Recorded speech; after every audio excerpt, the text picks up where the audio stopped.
get out of there. So, but now you could ride right through here, right in this county, and find them on major roads and some of the gas stations here in the county.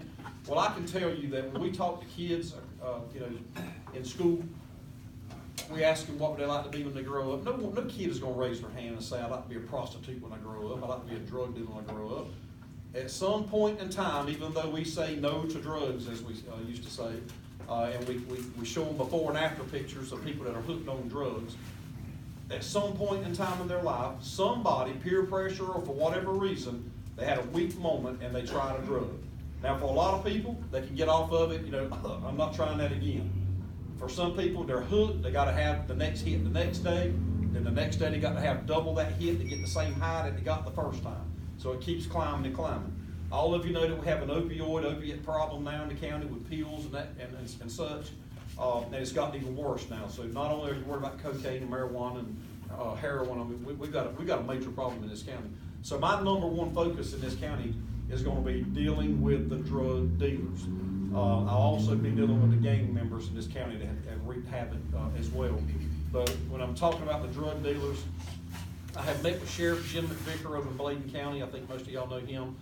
He and I have talked about having a dual county multi-agency gang and drug task force. It will include officers from the towns of Bladenburg, Eatown, and White Lake from over in Bladen County, and it will include officers from every jurisdiction in this county to include the deputies. We plan to have about a 20-person gang and drug unit. We will utilize his 2 helicopters that he has over there. He has 2 helicopters.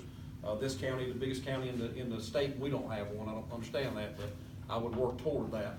But I think together, working as a dual county task force, coming in here with state and federal assistance, and we've already met and talked to some of those folks, then we can knock a huge dent in it. I'm not saying I'm going to fix anything overnight. It did not happen overnight. I'm not going to step in the door and fix it overnight, but you can rest assured on day one that it's going to start. We got to make a difference in this county. I'm tired of being ranked number 1 for all the wrong reasons. We're either at the bottom of the list or we're at the top of the list for the wrong reason. And I'm tired of that. And I know you all are. I hear it across the county everywhere I go. Everyone speaks about that. What can we do? What can we do? We're constantly getting bad publicity. A few months ago on TripAdvisor website, if people traveling down 95 that may be looking for a hotel or something to stop on 95, the TripAdvisor website, people had it on there, do not stop in Robeson County. We got to fix that. That is killing us. It's killing us, with the economy. It's killing us getting business in here. It's killing us, with the crime rates. So we got to make a change there. I have several outreach programs that are mentioned here in this brochure. I'm just going to mention a couple of them. The very top one there in the middle section, there's agency accreditation. Several surrounding counties around us, Hope County is one of them, Cumberland County is one of them. They have an accreditation that is done through the commission and accreditation for law enforcement agencies where the agency is accredited. And what that does, that will bring the reputation back of the department. We're still recovering from some episodes from years ago, and I think that would help. It's not something, again, that happens overnight. It would take years to accomplish that. It's very costly, but it gets us recognized for the right reasons. The Badges and Bible program, that's the one that I'm most proud of that I had developed. I've met with several pastors in the county. I have one pastor in particular in the county that's going to kind of lead this program for us. And like it says here, this program would bring our area churches and deputies together to better serve our communities through Christian outreach. What I want to do, I'm on the teen court board of Robeson County.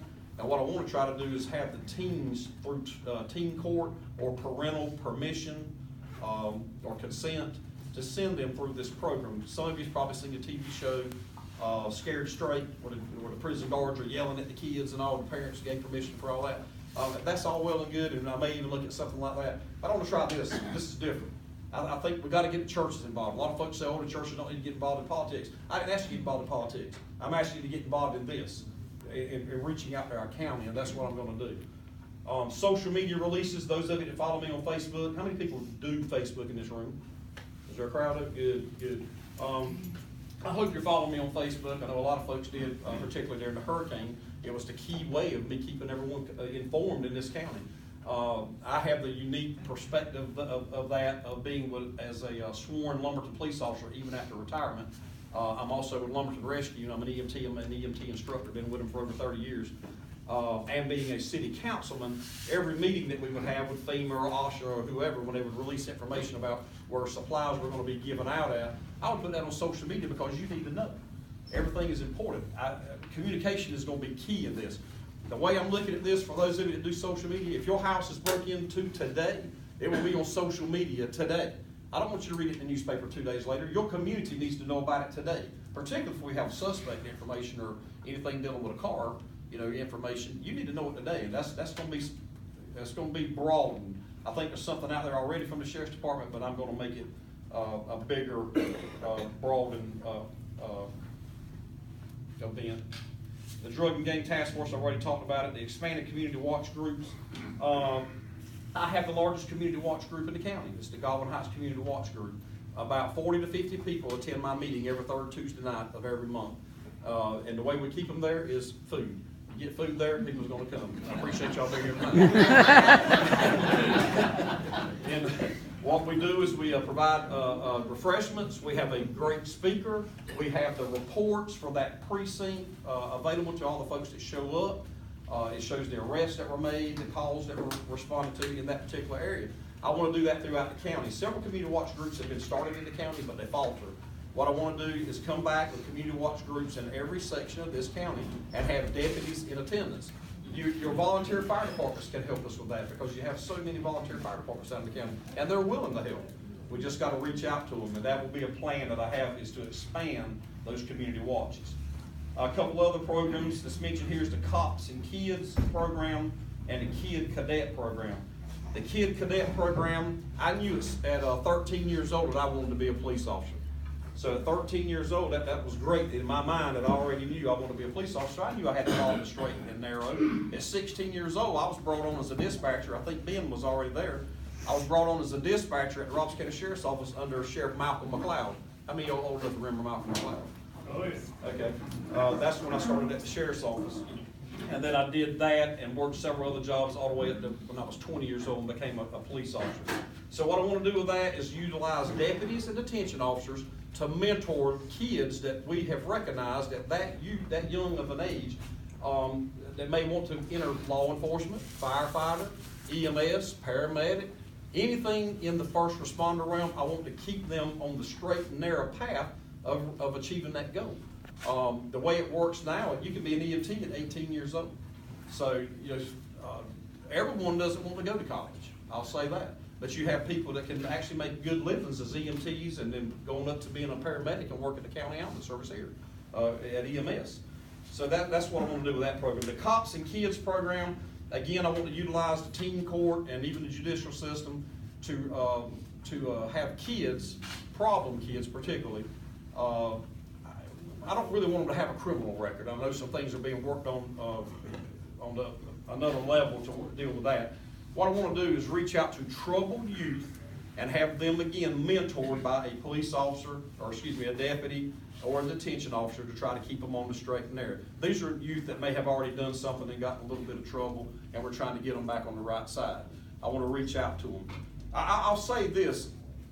Back in the day, it was lock them up, lock them up, lock them up. There's things we got to do to change that. We can't just simply lock everybody up anymore. That was my mindset back in the day, lock them up. But these prostitutes that I was just talking about a while ago that did not choose to be a prostitute, they're doing it to get the money to get the drugs, again, leading back to the drug dealer who I'm going to go after. Well, in saying that, the prostitute needs help. And I've already talked to some mental health folks. I've talked to some people at Southeastern Hospital. There's actually a mental health group here, a committee here in the county that's already working on some of this stuff. We've got to reach out to these folks. And just simply them going to court, being charged, locking them up, pay a fine, they get right back on the street, do it again. We got to fix that. And that's another outreach program we got to do. I keep saying the word outreach. We all got to reach out. That's when I say the churches, they got to reach out too. We've all got to reach out. The inmate labor force, I know there's a concentrated effort now to get some folks that are on probation to sign up to clean the roads. I know y'all, as you travel now, I know to some people trash seems like a minor thing, but this county is dirty. It is. When you ride the roads in this county, it looks like somebody just opened the sky and dropped trash on both sides of the road as you travel by any road in this county. And I know the inmates at the jail can't do it alone, but what I'm looking at are the inmates that's pulling 30-day, 60-day, 90-day sentences, misdemeanor crimes. You know, if they run, that's fine, I'll catch them later. But I'm gonna utilize those guys to help clean up some of these roads, in addition to the people on probation and all that they're talking about doing now. Again, that's a concentrated effort.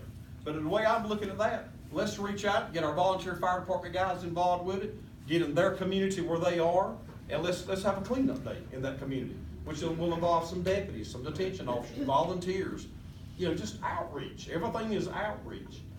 The nuisance abatement program. When I talk about the drug dealers, I'm gonna take their houses, I'm gonna take their cars. I've done it before, it's documented. I've done it several times back in the day, but you haven't seen it utilized in this county in years. I'm gonna start taking some property. And if it's rental property, which is the majority of the problems that I have seen as a city councilman anyway, I'm gonna take that person's property. Obviously, I'm gonna be after the dealer, but once we've started making some drug buys and drug busts, and I'm having to send deputies there repeatedly to shootings and stabbings and loud music calls and all that, it's time to take that property. We're gonna send a letter to the owner. We're gonna notify them that, look, if you don't handle this problem, I'm gonna handle it for you. We're gonna seize your property through nuisance abatement chapter laws and all that. And if they don't handle it, we're gonna go after it. The days of just repeatedly going to the same property over and over and over, that's gotta stop. In Lumberton on Roberts Avenue, there's an old mobile home park that was there, if y'all familiar with it, Rowan Mobile Home Park. If you go through there now, it's just a nice looking piece of land that's for sale, that everything's been removed from it. I was doing search warrants there back in the 80s. And in 2013, when I ran for city council, I was wondering, why is that trailer park still standing there? Because when I say in the 80s, I mean, there were search warrants constantly there. Drugs, prostitution, there's been murders there. Sometimes you'd ride there on your way to the beach and you'd see people sitting out there on the front row, laid back in chairs like they were already at the beach. And I knew then that trailer park had to go. We did reach out to some of the folks in the trailer park and tried to help them with housing, because we didn't want to just kick people out and put them out on the street. But we contacted the owners, and that trailer park, when it was inspected by city inspectors and some guys went in there and checked some of the places, you'd be amazed at how many mobile homes were in that trailer park. Had holes in the floor with a board on top of them. Slide the board out of the way, a hole cut in the floor with a bucket on the ground. That's how dirty that trailer park was. I'm telling you right now, there are mobile home parks in this county that are the same way. You pass them every day that need to be dealt with. I'll do it as a sheriff if I have to, but I'm hoping that your county commissioners will kind of jump in there and do their thing. It's their area, and they really should do that. But we all have to clean this county up. It's dirty from so many different angles. We all have to clean it up. A sheriff-sponsored family fun day. That's one of the things that I started in my community. We have the Godwin Heights Community Family Fun Day. I do it every August, the week before school starts, so all the kids can come and have fun. Bouncy house, fire department, everything is there. Water slides and all that. I want to do that throughout the communities, again, utilizing the fire departments. Because again, there are fire departments in about every community in the county. And I think those guys will appreciate that. It will take some volunteer help to do it. It'll take some funding to do it. But I think in the big picture that we can get it done. I've gotten it done in my precinct, and I think that it can be done. But there's a lot of other things that I have listed on the website. I can stand here and talk you to death, because I know a lot of change needs to be made. A lot of internal things need to be done that I'm not going to discuss here. But I'm telling you, I'm changing the place. I'm not coming in just to take the seat, just to say I'm the sheriff. I'm going to be a boots on the ground kind of sheriff. And to be point blank with you, I'm coming in to kick butt and take names. If that's not the kind of sheriff you're looking for, I'm not the person. But if you're looking for that person to come in there and clean up this county, and is not backed by any special interest group, I am backed by the good citizens of this county. I just had a plate sale last Friday in Lumberton, $5 plates. Everybody's like, why are you doing $5 plates? It's because I'm not taking money from any of the special interest group people in this county. I want that $5 from the good, honest citizens of this county, and I'm here to make a difference. So I'm asking for your support. I'm asking for you to look at my website that's listed on this brochure. I'm asking you to look at the other 4 candidates that are running for sheriff, compare our backgrounds, compare and check who's backing us, who's supporting us, why are they supporting us, qualifications, certifications, volunteer service, where were you at on during the hurricane, when the hurricane happened? So some folks were never even seen. I want you to check all that. And then make your decision based on the facts, not the rumors, not what you heard. Make your decision based on the facts. You all are the employers. We're looking for a job. If you were the employer at your job and you're looking over all the qualifications, certifications, background, you're going to pick the best candidate, and I'm asking you to do just that. If it's not me, don't vote for me. But I think when you check it, it's going to speak for itself. My record speaks for itself. And I have been an open book. I have answered every question on Facebook that anybody has asked me. I've been accused of murders. I've been accused of selling drugs. I've been accused of stealing drugs. I've been accused of being at scenes and helping people move bodies. I mean, it's unbelievable the things I have been accused of over the last year. But I have tolerated it because I'm willing to come out of retirement for you. So again, if you're looking for that change, my campaign is all about change. It's a qualification-based campaign. And as the front of that brochure says, the right person for the right reason. And I thank you.